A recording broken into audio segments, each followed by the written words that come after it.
mettre un vendu sur ton Plex aujourd'hui. Je m'excuse, on a tardé, mais j'ai mandaté Marco d'aller mettre un vendu sur ta propriété parce que les gens, étrangement, moi j'avais oublié ça dans la vie. Les gens voient ça comme un symbole, une transition quand tu vas finalement mettre le vendu sur la propriété. Puis il y a beaucoup de monde qui me dit Hey, coudonc, t'as pas mis ton vendu encore, Maxime? Ouais, effectivement. Fait que si ça n'est pas fait à la fin de la journée, tu me le dis parce que je garde mes courtiers très accountable, comme on dit, responsables de faire leur travail comme il faut. Et ça fait partie des choses qu'ils doivent faire, de mettre les vendus sur les propriétés. Oui, Anne-Marie, les vendus, c'est super important, mais des fois, tu sais, puis hier, drôle d'affaire, j'ai été à Longueuil. J'aurais pu aller très bien porter sur la rue Latour le vendu, mais j'ai eu un notaire de dernière minute. Ça faisait 6 mois que j'étais sur une transaction. Puis là, le notaire nous a appelé à la dernière minute. Hey, la transaction est là. Puis mon client était tellement impatient d'avoir ce vendu-là, cette transaction-là. Ah, merci, Gérard, j'apprécie énormément. Tu sais, quand je dis que le TikTok nous amène des clients ou des rencontres extraordinaires, puis je sous-estimais un peu ça, où on hésite à se mettre out there un peu parce que c'est toujours un peu mal à l'aisant de se mettre dans le public pour différentes raisons. Puis Gérard est une des personnes qui m'a contacté pour allô, lorsqu'on a achat de la propriété, on a hâte que la pancarte soit là. En tout cas, je comprends pas, Nathalie, mais tu reviendras là-dessus. Mais ce que je disais, Gérard, merci tellement. Parce que, tu sais, moi, je suis reconnaissant quand le monde me donne de la business. C'est ce qui me fait vivre, c'est ce qui met du pain sur la table à ma famille. Puis Gérard m'a contacté il y a quelques semaines parce qu'il m'avait vu sur TikTok. Puis il a dit écoute, Maxime, je veux vendre mon Plex à Longueuil. Fait que j'ai dit ben écoute, à Saint-Hubert, excusez. Fait que j'ai dit ben parfait, je vais m'occuper de ça. Puis tu le prends doublement au sérieux. Quand les gens te contactent dans un contexte où tu es connu en immobilier ou whatever, tu sais qu'après ça, ils vont parler de tes services. Puis ils arrêteraient tout à fait le droit d'en parler publiquement aussi parce que on s'est connu dans un contexte public. Fait que quand tu me dis ça, Gérard, ça me touche réellement. Puis merci de ta confiance. Vraiment, là, tu sais, je ne peux pas dire autre chose que je suis réellement reconnaissant pour ça. Hey, JF Sofio, je vois que tu es là. JF, est-ce que tu as obtenu les réponses pour les foyers à Saint-Bruno, s'il te plaît? Parce que si c'est le cas, j'aimerais ça faire monter dans mon live pour qu'on en parle, parce que tu as une situation particulière, puis je pense avoir en peine d'en parler. Fait que JF, ça te tente de venir sur le live, qu'on parle de cette situation-là. Et je t'invite, tu joins si ça te tente. Si t'es pas en bobette puis en jaquette, ben écoute, on peut parler de ça parce que je pense que c'est très intéressant et ça va peut-être pouvoir rejoindre certaines personnes ou aider certaines personnes dans le contexte de leur transaction immobilière. Fait que voilà, l'invitation est envoyée. JF, si ça te tente, tu joues à moi. Mais pour fermer la parenthèse, Gérard, merci beaucoup de ta confiance. Réellement, c'était un réel plaisir de travailler avec toi. J'espère qu'on continue à travailler ensemble. C'est une belle transaction qu'on a faite. Fait que voilà, fait que merci sincèrement. Alright? Fait que Jeff Sofio, est-ce que tu te... Ok, on s'est rencontrés. Ah, ok, parfait. J'ai un autre, je m'excuse, j'ai un autre client qui m'écrivait ce matin sur mon message texte en me disant c'est beau, on s'est rencontrés, moi puis l'autre courtier, parce qu'on a closé, comme je l'ai dit, une transaction de 2,2 millions hier qui était très très longue à transiger. Et puis d'ailleurs, j'ai fait une vidéo hier parce qu'en rentrant chez le notaire, je vois une petite boutique sur le boulevard Chambly à Longueuil. Oui, oui, oui, ben oui, Nathalie. Je comprends mieux, parfait. Fait que je rentre dans cette petite boutique-là, puis je raconte ça parce que je fais une vidéo hier qui a eu. Puis tu sais, du TikTok, c'est drôle, hein? Tu vas faire une vidéo, tu dis, écoute, je fais une vidéo banale, puis en pensant que ça va être vu à quelques reprises, mais pas tant que ça. Puis là, ça se met à partir cette affaire-là, puis c'était sur un petit commerce de Longueuil. Puis je vois ça du prêt-à-manger, puis je m'intéresse au prêt-à-manger, au prix, qu'est-ce que les gens en font, parce que j'ai une épicerie dans laquelle je veux donner les meilleurs excusez les meilleurs plats possibles. Puis là, ben, on s'est lancé un peu à explorer ça, fait que je rentre là. Puis, écoute, un gars super gentil qui répond à toutes mes questions. Puis là, j'explique ça que j'ai un magasin, moi aussi, je m'intéresse à ça. Il me fait visiter la cuisine, il fait le tour de ça. Puis je fais une petite vidéo en disant, hey, écoute, allez essayer ça, c'est vraiment pas cher, ça a l'air bon. Fait que c'était le fun. Fait que je suis allé visiter ça en même temps hier de ce petit commerce-là. Qui était. Puis là, écoute, je suis vraiment mauvais d'un nom, mais là sur commande, je pense, ou quelque chose du genre sur Boulevard Chambly. Mais allez voir ma vidéo, ok? Vous allez voir ça, puis ça va être là. Fait que voilà, ben, je suis content. Je suis content de voir que j'ai des clients qui sont là, des courtiers qui sont là, des amis qui sont là. Merci d'être là. Je prépare quelque chose. Je vais vous dire pourquoi je suis plus souvent là, c'est que je prépare quelque chose un peu pour réinventer l'immobilier. D'un seul prix pour tout. Ben oui, tu vas voir ça, un prix pour tout. Mais le prêt-à-manger en passant, puis je vais revenir sur ce que je faisais, là, parce que le prêt-à-manger, c'est ce qui se passe dans le prêt-à-manger pour les gens. C'est que on doit maintenir une constance d'un prix, puis c'est ce que Daniel, je pense, un des propriétaires me disait, il dit ce qui est difficile présentement, c'est que la variation de prix. Garder la qualité, garder la constance, c'est difficile. Fait qu'eux autres, c'est tout le temps ça, mais des fois, ils doivent couper certains plats pour y arriver. Parce que, exemple, la boîte de poivrons a passé de 25$ à 90$. Fait que ça, c'était des choses qu'on parlait hier, mais bref. Ceci étant dit, qu'est-ce que je disais donc? Qu'est-ce que je disais? Oui, je suis en train de préparer quelque chose, je suis là de plus en plus souvent, parce que je prépare quelque chose qui ne se fait pas en immobilier, parce que je pense que la donne est en train de changer. Je regarde beaucoup ce qui se fait, puis je veux que mon équipe aille une qualité de service de ma part pour qu'ils puissent performer. Puis des fois, moi, je réfléchis beaucoup, puis des fois, mon équipe doit dire c'est à quoi qu'ils pensent, mais j'essaie de penser à des choses avant-gardistes pour que les choses se passent. Fait que je suis là-dessus présentement. Puis j'ai hâte de vous présenter ça. Puis c'est une des raisons pourquoi je suis live souvent ces temps-ci, c'est que ça me permet de tester certaines choses. OK? Fait que ceci étant dit, j'ai l'habitude de faire un peu d'actualité immobilière le matin de ce temps-ci. Il n'y a pas grand-chose d'intéressant qui s'est passé. Il y a une annonce importante qui a eu lieu, sincèrement, puis donnez-moi un petit instant, je vais juste vous la sortir. C'est dans le coin de Blue Bonnets, encore dans le coin du fameux centre d'achat. Comment il s'appelle, là, le centre d'achat qui est là, qui est luxueux, là, que je suis allé souvent, mais je me souviens plus du nom. Je m'en souviens plus. Quand j'essaie de penser à quelque chose. Comment s'appelle le centre d'achat qui est dans Côte-des-Neiges? Royal Mount. Royal Mount. Merci Gérard, Royal Mount. Ils vont construire, il y a un projet pour construire 1200 logements au métro Namur. Consultation publique ce soir. Ils veulent faire du 20 à 30 étages pour faire 1225 logements locatifs avec une composante abordable, mais conditionnelle à la confirmation d'un financement SCHL. C'est un projet avec un centre sportif de 4500 mètres carrés, une enveloppe de 50 millions de dollars réservée à cet équipement uniquement. Donc voilà, fait que c'est une annonce importante pour Côte-des-Neiges. Fait que ils vont finalement avoir des clients au Royal Mount parce qu'ils vont construire des logements locatifs là. Fait que bonne chose. Fait que c'était une nouvelle qui avait importante. Et Québec accélère le paiement de milliers de contrats de construction. Okay?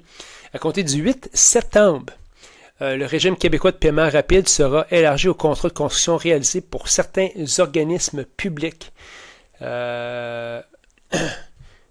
Donc, oui, fait que je pense que les entrepreneurs étaient tannés d'allonger de l'argent, ça les empêchait de faire des projets ou même de soumissionner sur des contrats d'appel d'offres publics.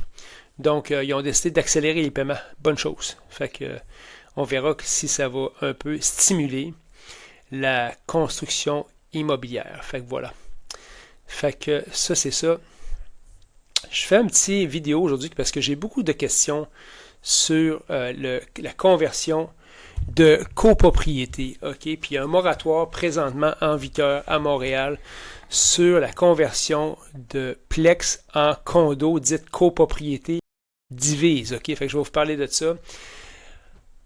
Important, c'est chaque arrondissement a ses règles précises par rapport à ça. Donc, ce n'est pas égal partout, OK? Donc, c'est important, très important de vous informer si vous avez un projet comme ça auprès d'un courtier ou auprès de votre arrondissement. Donc, il y a un moratoire, puis le moratoire n'interdit pas absolument toutes les conversions, mais particulièrement dans Hochelaga Maisonneuve, sont très strictes. OK? Fait que je vais vous parler de ça. Voilà. Fait que je mets les règles d'avance, puis après, je vais vous donner un cas pratique que j'ai fait récemment. J'ai été un des derniers à obtenir une dérogation au moratoire dans Hochelaga sur des logements vacants. OK? Je ne dis pas que ça a été facile, mais je vais en parler aujourd'hui parce que je pense que c'est important, parce que c'est un sujet qui peut intéresser beaucoup de gens. OK? Donc, l'interdiction vise les immeubles locatifs. Un immeuble est considéré comme locatif s'il comporte ou a comporté au cours des 10 années précédentes au moins un logement loué, offert en location ou devenu vacant après avoir été loué. OK? Donc, ça, c'est les règles parce qu'il y a différentes instances. Tu as la ville, tu as le TAL. OK? Puis il faut vraiment, selon ton cas de figure, soit t'adresser au TAL, à la ville. Puis des fois, c'est juste à la ville. Puis dans mon cas, c'était juste à la ville. OK? Les règles particulières. Puis là, je vous donne celles d'Hochelaga Maisonneuve, mais qui s'appliquent dans plusieurs arrondissements. OK? Une demande de dérogation peut être présentée pour un immeuble composant un maximum de 4 logements. OK? Un maximum de 4 logements, dont au moins la moitié des logements sont occupés par des propriétaires depuis au moins 3 ans. Fait que des propriétaires occupants depuis au moins 3 ans. Dont tous les logements sont vacants depuis au moins 3 ans ou dont les locaux ont un usage non résidentiel. OK? Qu'est-ce que ça veut dire, dont les locaux ont un usage non résidentiel? C'est qu'ils sont moins restrictifs pour les immeubles non résidentiels. OK? C'est à savoir. Fait que c'est un semi-commercial et puis ça, c'était mon cas. Je vous en parlerai après en détail. C'est plus facile à ce moment-là. OK? Ceci étant dit, même si vous répondez aux critères des moratoires, puis c'est ce qui m'est arrivé, la ville, ils ont comme un droit de regard là-dessus, puis ils peuvent décider qu'ils ne te le donnent pas ton permis. OK? Puis moi, dans mon cas, ils m'avaient dit on ne te le donnera pas. OK? Fait que là-dessus, je vais vous revenir là-dessus juste après avoir établi les règles, OK, pour vous clarifier ça, mais après, je donne un cas pratique pour bien comprendre. Donc, concrètement, on parle de si un duplex, au moins un logement occupé par un propriétaire pendant 3 ans. OK? Au moins un logement occupé par un propriétaire pendant 3 ans. Triplex, au moins 2 logements occupés par des propriétaires pendant 3 ans. Puis quadruplex, au moins 2 logements occupés par des propriétaires pendant 3 ans. Il faut être prudent avec les mots. Là, respecter ces conditions rend l'immeuble accessible à une demande, mais ça ne garantit pas que le conseil d'arrondissement, le fameux CA, va accepter ton projet. Fait que ça, c'est important de savoir ça.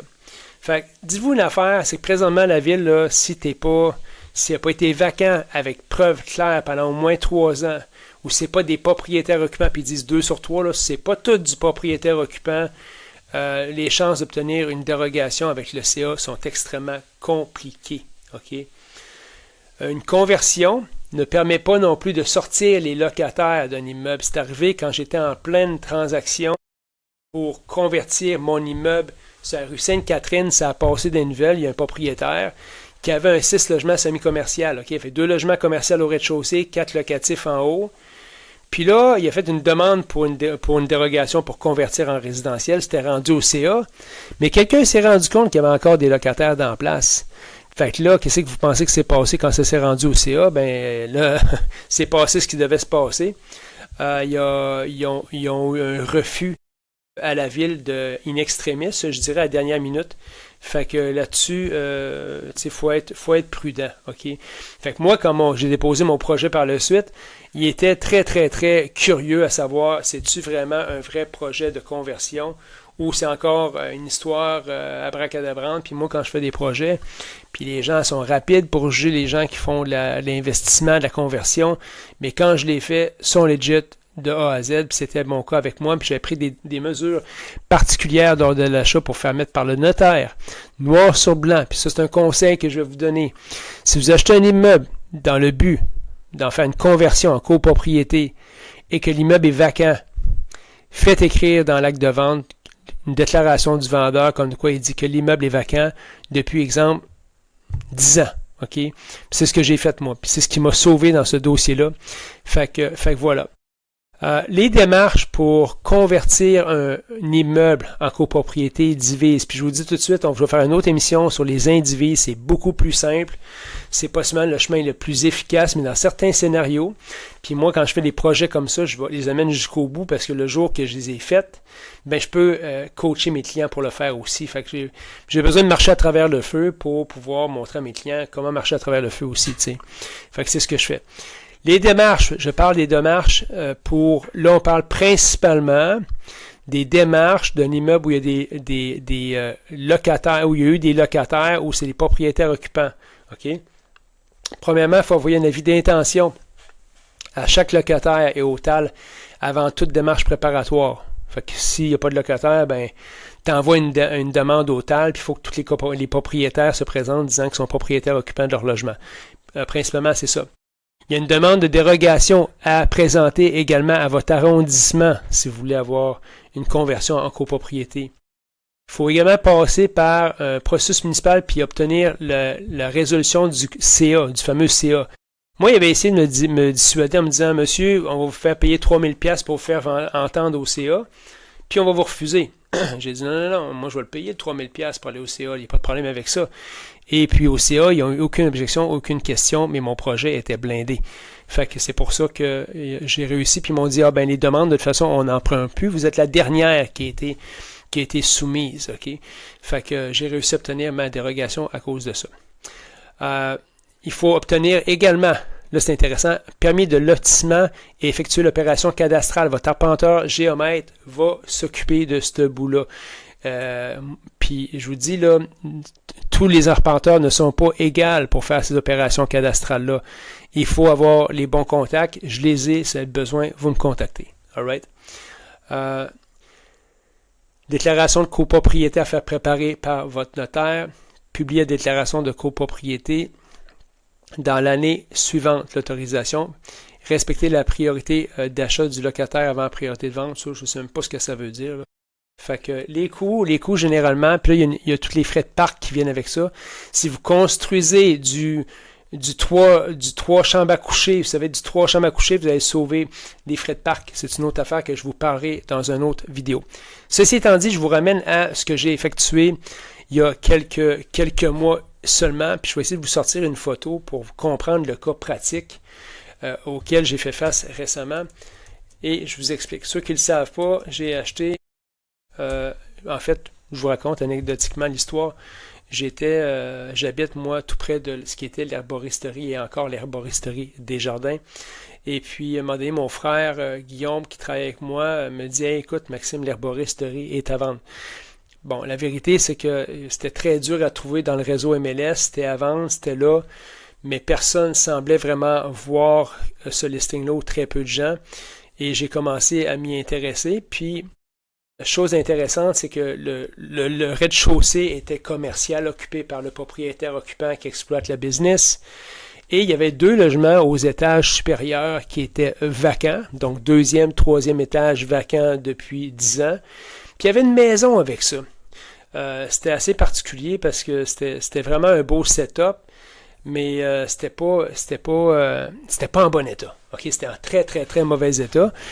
Mais moi, ces projets-là compliqués m'intéressent un peu. Fait que quand j'ai regardé ça, j'ai dit, ben, je pourrais l'acheter.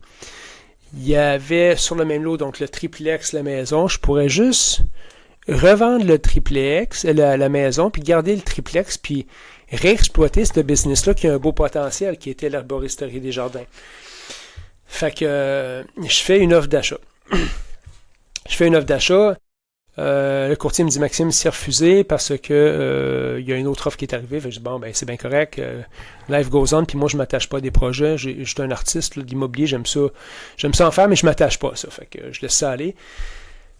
Mois de décembre 2024, me semble, quelques semaines plus tard, je reçois un appel du courtier, il me dit Maxime, ça n'a pas marché au financement, la transaction, parce que les immeubles semi-commerciaux sont très, très, très difficiles à financer. Il faut que tu sois généralement un exploitant de business pour avoir plus de facilité avec la BDC, genre, mais c'est pas simple. Fait que je dis au courtier, j'ai dit, écoute, ça m'intéresse toujours, mais puis le courtier me dit, ben, il faut que ce soit notarié avant la fin de l'année. J'ai dit, pas de problème, on va faire cette transaction-là en balance de vente. Je vous parlerai de balance de vente dans une autre émission également, parce que je pense que ça va intéresser des gens. Fait que j'écoute, voici, je vais te donner tant d'argent en mise de fonds. Le vendeur va me financer la balance sur 1 an. Parce que je savais que je serais en mesure de vendre la maison et amplement capable de rembourser la dette au vendeur avec cette vente-là. Fait que, mais je ne savais pas comment j'allais séparer les ensembles. J'ai dit, est-ce que je fais copropriété divise, indivise, copropriété par volume, copropriété horizontale. Fait que, tu sais, c'est toutes des choses que peu de gens connaissent. Fait que j'achète la propriété, je fais un peu de rénovation dans la maison parce qu'elle était en très bon état, était impeccable, mais le souterrain, la plomberie était un peu compliqué, fait qu'il a fallu réparer ça. Fait qu'est venu le moment de décider, bon, quel genre d'opération que je vais faire avec ça. Fait que j'appelle mon arpenteur, j'ai dit, écoute, on va faire une copropriété horizontale. Horizontale, c'est que tu partages le triplex de la maison. Le problème qu'il y avait dans ce dossier-là, c'est qu'il n'y avait pas d'espace commun horizontal. Généralement, tu as une cour qui va être la partie horizontale, qui va être la partie commune. Je n'ai pas. Fait que l'arpenteur, qui est extrêmement chevronné, il me dit, Maxime, on va le faire ça par volume. Quand on parle de volume, c'est volume en bas et en haut. C'est ça qui est commun. Techniquement, ça ne veut pas dire grand-chose, mais c'est plus rare. On a des espaces comme ça au centre-ville de Montréal, des grands bâtiments qui partagent des volumes en haut et en bas. C'est des copropriétés par volume. C'est très rare, ces affaires-là. Fait que j'ai dit, écoute, on fait ça comme ça. Fait que on fait la demande de dérogation. Contre vents et marées, j'obtiens mon acceptation de la ville. Puis là, fait que là, je trouve un acheteur, je vends la maison, je rembourse le vendeur, la vie est belle, puis je me retrouve avec le triplex. Mais là, puisque j'avais obtenu la dérogation de la ville pour une conversion en copropriété, j'ai dit à l'arpenteur, je veux que tu me mettes des lots séparés maintenant pour chacun des unités. Fait que chacune des unités, maintenant, j'avais des cadastres. Puis pourquoi j'ai fait ça dans ce cas-là précis, c'est qu'un triplex semi-commercial est très difficile à refinancer et ne prend pas nécessairement beaucoup de valeur. Fait que moi, la seule manière d'optimiser ce projet-là, c'était de faire des belles unités que je pouvais revendre éventuellement. Puis le gros avantage, c'est que je savais également que mon rez-de-chaussée était convertissable en résidentiel un jour. Donc, si un jour je veux le convertir en résidentiel, j'ai un lot séparé, je peux même le financer à quelqu'un le temps qu'il fait ses travaux. Fait que là, l'opération devenait très cohérente et intéressante pour moi parce que j'optimisais vraiment cette valeur-là. Fait que aujourd'hui, je suis rendu assez avancé dans le projet de rénovation. Je cherche toujours quelqu'un de ventilation. Je fais des appels ce matin parce qu'on m'a référé des gars de ventilation pour finir ce projet-là. Mais c'est un projet qui devrait normalement venir à terme. Je pense que je vais prendre une petite pause pour quelques mois, le temps de finir un autre projet. Mais au printemps, je pense que mes unités vont être rénovées, faites. Puis je vais pouvoir passer à autre chose. Maintenant, la question qu'il y a toujours, est-ce que tu veux en faire beaucoup encore de projets à Montréal? Je suis très, très, très occupé dans mes avec ma business, avec mes courtiers. Fait que je n'ai fait beaucoup. Là, je risque de prendre une pause pour un petit bout de temps. Puis, une des raisons, c'est que c'est l'irritation que c'est de dealer avec la ville de Montréal. C'est toujours long, compliqué. Fait que là, j'ai le goût de prendre un break de combat avec la ville parce que c'est toujours des combats quand tu fais des projets. C'est sûrement plus facile quand pour des petits projets, quand tu es propriétaire occupant, d'avoir des permis, c'est plus facile, mais quand tu veux redévelopper le secteur, tu as tout le temps un peu des bâtons dans les roues. Fait que je vais prendre une petite pause pour 2026-2027. Je m'excuse, c'est un gars de ventilation qui m'appelle, je vais le rappeler après. Fait que c'est ça. Fait que c'est la réalité de ce que c'est faire des projets, mais je vais avoir un blog complet par rapport à ça sur mon site également, sur la conversion de copropriété divise et le moratoire, parce que je pense que c'est un sujet qui intéresse beaucoup de gens. Copropriété divise, je vais vous faire ça également, une vidéo, un live dans quelques jours là-dessus aussi. Mais voilà, fait que je voulais aborder ce sujet-là aujourd'hui parce que c'est un sujet sur lequel j'ai beaucoup de questions. N'hésitez pas, si vous avez des questions, à m'envoyer un message privé Ouais, un petit pause pour le guerrier, t'as raison. Battre tout le temps là, dans des projets, mais la vie est rendue compliquée pour ça. Tu sais, se faire des projets, puis malheureusement, on ne te rend pas ça facile. J'en ai un, écoute, j'en ai un présentement, je vais vous parler dans une couple de semaines. Là. Lui, ça a été mon Waterloo avec la ville de Montréal. C'est sur ma maison personnelle. C'est une vraie maison de fou, là, cette affaire-là. Là. Écoute, j'ai des échanges de courriels, là, sont ahurissants. Où est-ce qu'ils changent d'idée, ils ne savent pas trop ce qu'ils s'en vont. Fait que je vous raconterai ça dans un autre scénario, dans une autre vidéo, c'est-à-dire. Fait que voilà. Fait que merci d'être là. Je vais essayer d'être là le plus souvent possible pour vous parler de différentes choses comme ça. Et vous m'excuserez, pour moi, c'est pas naturel faire des lives. C'est compliqué un peu parce que tu sais, il faut que tu trouves des sujets, puis jusqu'à temps que tu aies beaucoup d'interactions, ben ça devient un petit peu compliqué, mais merci d'être là, merci de soutenir ça. Puis je prépare quelque chose de le fun, je pense, pour le monde immobilier dans les prochaines semaines. Fait que Gérard, merci encore pour la business que tu m'as donnée, pour tes encouragements. Je l'apprécie énormément. Merci à tous d'être là. Et puis, ben moi, j'ai beaucoup de travail à faire aujourd'hui. J'ai 4 logements que je dois aller signer. J'ai un condo ce soir, j'ai un condo ce midi. Fait que ça lâche pas. Fait que c'est ça. Fait que merci Anne-Marie. Merci pour tes commentaires. Puis je vous garantis qu'ils vont être de plus en plus intéressants mes lives. All right? Donc, c'est Maxime. À très bientôt. Bye bye.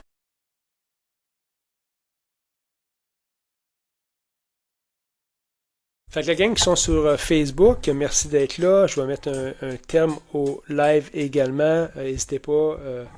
Si vous avez des questions, envoyez-moi un message privé, ça me fait plaisir. Fait que voilà. Fait que c'est Maxime, à très bientôt. Bye bye.